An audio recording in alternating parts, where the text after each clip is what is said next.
खुलुमबाय बयखौबो hello SB ब्लगनि नायगिरि नोंथांमोनखौ फिन खनसे हेलो एसबी ब्लग चेनेलावहाय आंनि गोसो गोरबोनिफ्राय बरायनाय थाबाय। बारा गोबाव सम लाया नोंथांमोननि अलरेडि नोंथांमोना दिनै Mbatha सारखौहाय दान्दिसे समनि थाखायबाबो नुबाय नङा होमबा बिथांखौ लाबोदोंमोन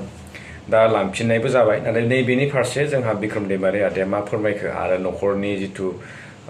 दुखु ना गोबाव समनि उनावहाय लोगो मोननायनि उनाव माबायदि मोनसे साननो गोनां ना आं बारा बुंलायनांगौ गोनांथि गैला।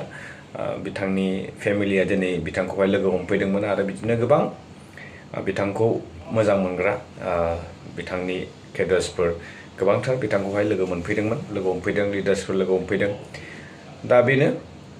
Mbatha सारखौहाय गोबावथारसिमोन नुयैया दा बिथांनि केसफोरा माबायदि जागासिनो दं स' नैबेनि बागै बेनि बागै जोंहा बिक्रम दैमारि आदाया फंनैसो बाथ्रा बुंदों स' नैबेखौनो नोंथांमोननो दिन्थिनो होननानै आखायाव लादों आं नोंथांमोना बेखौ नायलांदो आरो मा जायो मा जाया बेखौ जोङो उननि समफोरावहाय आपडेट होबाय थासिगोन। जों एसे आगोल बिथां Batha बिथांखौहाय जों नायना फैदों ओरै रायलायदोंबो मोजां गाज्रि सावरायबाय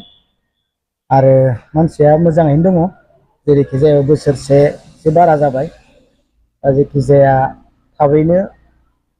लोगो मोनफिननायनि खोथाखौ बुंदों न'खरनि बिसि आरो बिनि गथ' बिसाजो जमा रायज्लायदों। दा जों गावजों गाव नायज्लायाबाथ' आरो उपाय गैया नङा होमबा बोलो मोनो आंहाबो केस दं नै बिहाबो केस दं जों केस खानायजों थानाय नायज्लायाबा बोरै जानो नङा होमबा बिथांमोना जोंहाथ' जेबो कन्ट्रिबिउसन गैया जाथियाव आं बेखौ गाव बुंना लायो खिन्थु Batha आदामोना माने हाथियार लानानै सानसे समाव गोबां कन्ट्रिबिउसन होबोनाय बिथांमोनखौ रायजोआ गोसोआव दङ गुबुना जेखियानो बुङा मानो अननाय मोजां मोननाय नोजोरा बिसोरनि सायाव दङ जेखि जालाङा मानो देहाया मोजाङै थाथों जों सानो आरो थाबैनो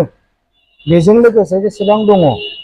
थाबैनो लोगो मोननायखौ जों रायजो राजाया लुबैयो आरो बेखौनो बुंदों जे दासिम मोजाङैनो दङ होननानै बिथाङा फोरमायदों दा थाबैनो फैनायनि खोथा निस्सय बिथाङाबो सानदों बा अनुभब खालामदों आरो